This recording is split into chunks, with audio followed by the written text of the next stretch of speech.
did I think would come from the choice to leave home? Hold up. Photograph. 3, 2. It wasn't this.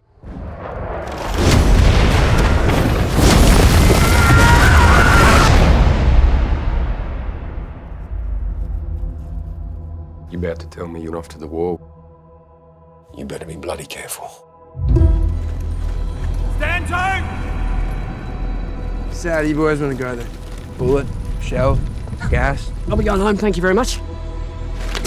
War's not going anywhere. Trust me on that front.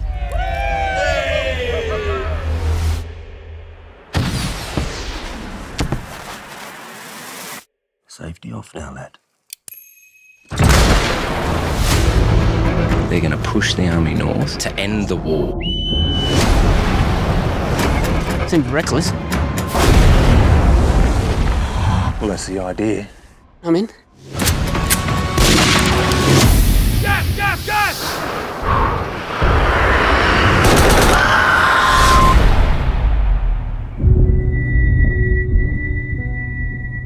Really thought we'd be home by now. What was it all for?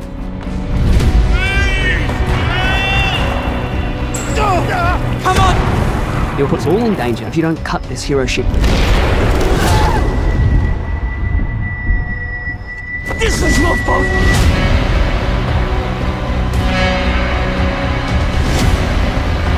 You fight for the man next to you!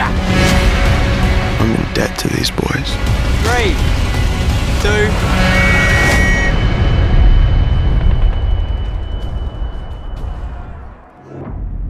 1.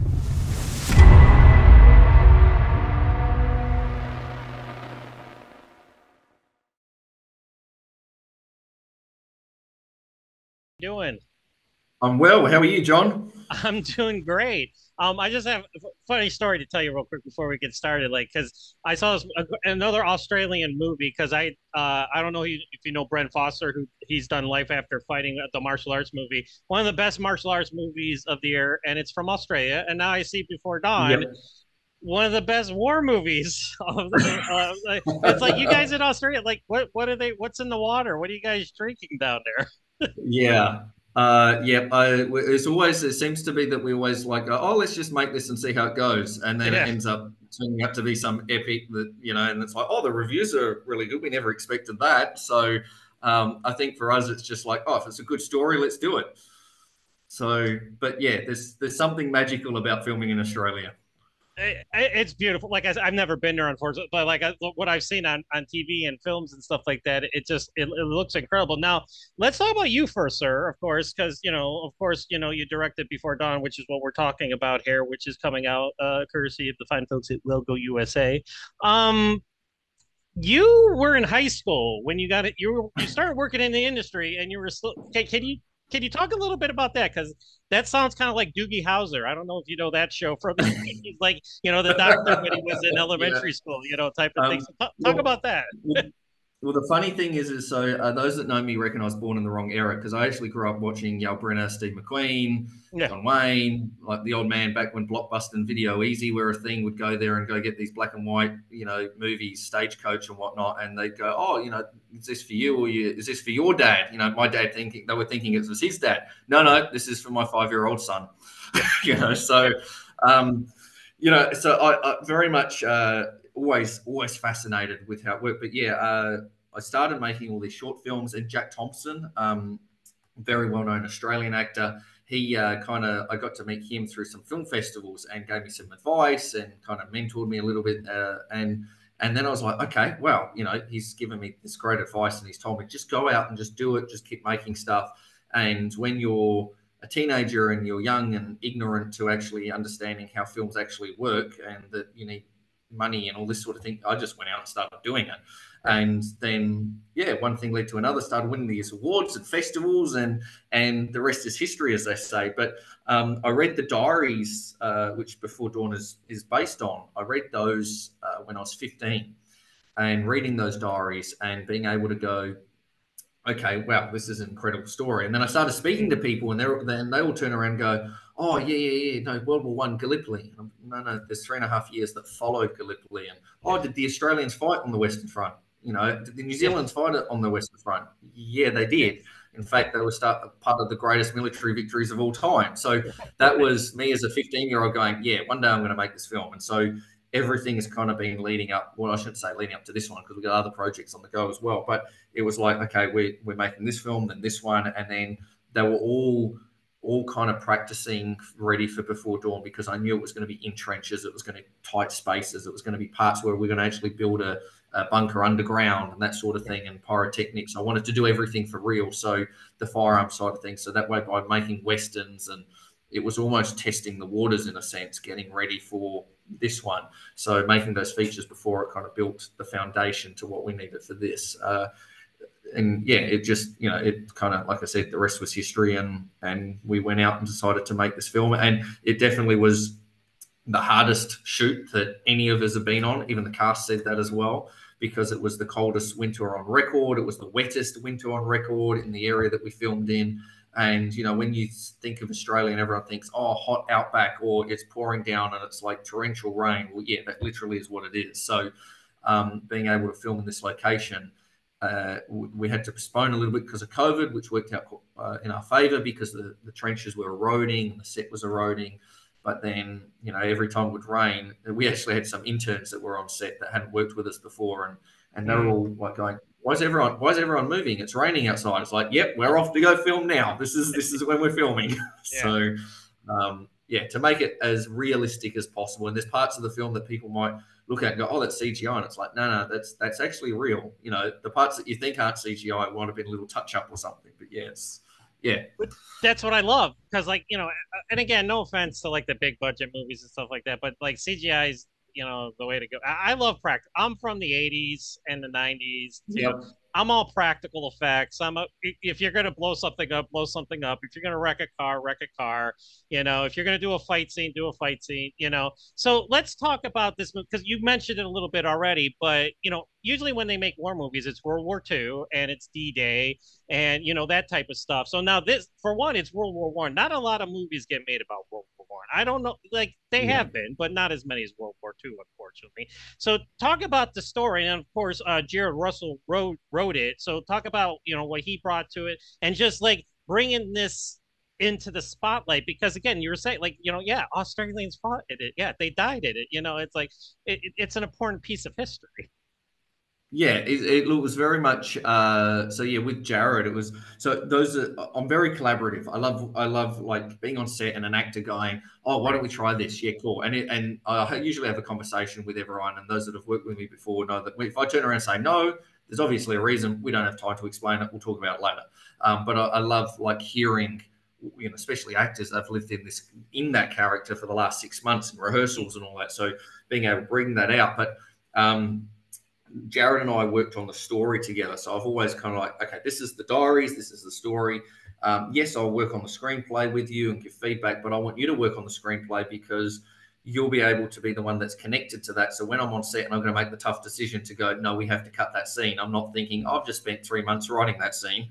Because it's like, well, actually, it's not working for the story, so now it's going. That's it.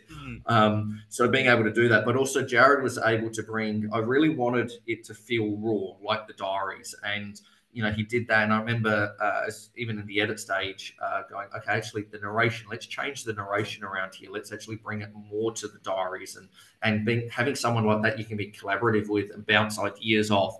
It really elevates. Because otherwise you kind of you sit there and go, oh, this is a great idea. Then you start filming and go, that was a terrible idea. But if you are able to have that early on, and the best story I can say about Jared is the Sopwith Camel, which is the World War I biplane that you see in the film. So that was there's only one that's in Australia. And I remember saying to him, well, this is the particular part in the diary. The plane flies over, they're all waving, and it really kind of adds that element to, oh, well, there's something outside of the trench here for once. We're seeing that there's a sky there. You know, we're always in the trenches or looking horizontally, but now we're looking up. You know, there's this rumble. What is it? Oh, it's the Sopwith Camel. And he turned around, he's like, well, I can write it, but where are you going to get a Sopwith Camel from? You know, I'm like, well, we'll get one. It's all good. And so he said, fine, your funeral, I'll write it in. So he wrote it in. And the next quarter, I said, check your phone, look at what and I sent him a photo of the Sopwith Camel. He's like, you bugger. He said, of course you did.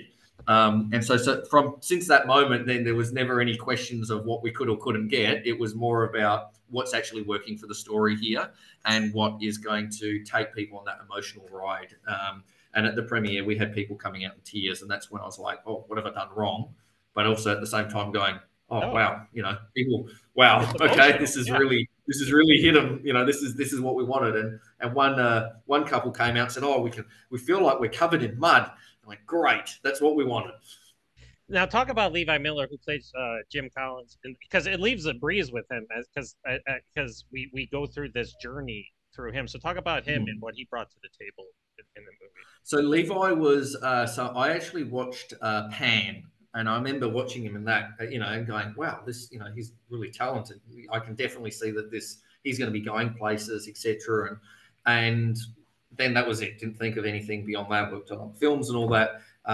Then Red Dog True Blue, I was on set of that, and I saw him perform on that. But then when I saw him on that and saw kind of this innocence, but also this young grown-up, in a sense, that you saw in Red Dog True Blue, just little hints of it, nothing major, but I was like, that's interesting. Again, still working on Before Dawn and other films, and just, again, not really putting the dots together. And then when the script was almost finished for Before Dawn, Jared and I were talking about, well, who are we going to get to play the lead role? And I said to Jared, well, the biggest thing that got me is we're always talked about the eyes and how they were piercing with when the flare would happen. And I was like, and Jared goes, well, we probably need an actor with blue eyes. Who do we know that's, I don't know anyone. And it was only a few days later, I went, oh, I wonder, Levi, yeah. Showed Jared. I was like, he's perfect. He's Jim. In fact, then we went back through the script and started rewriting a few things, thinking, all right, let's tailor this a little bit as if Levi's playing the role. Sent him the script, agent called, and contract signed, etc. And but I remember having that Skype call with Levi going, look, this is what I'm thinking for the character. And he was all in, with it. And then also the ensemble cast. For me, like I was saying, I've grown up watching all the old movies. So all the old movies like Magnificent Seven, Great Escape, it was always about the ensemble cast and how each actor complemented the other.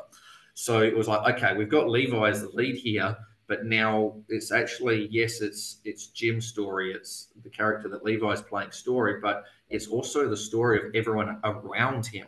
True. And they're just as important. And that's where I was like, okay, so these characters have to be spot on. So the fact that Ed is best friends with Levi in real life, that kind of worked out well, that his schedule, I think we officially signed him on 3 weeks before filming. So it was like, that was finally he signed the contract. We've definitely got him. But everyone else, it was like, okay, that putting all their headshots up, going, okay, that complements, that guy, she complements, and the nursing scene, especially the nurse scene, she had to be innocent, but at the same time, it's like, well, she's choosing whether he lives or dies. It was just that dry, sort of blunt performance that we needed out of her character, the home character. So it was just kind of putting them all together and then going, all right, are they all complementing each other? Are they all working within each other? And I'm a strong believer as a director, if you cast correctly, half of your job is done. And then the other half is just pulling out the performance you want.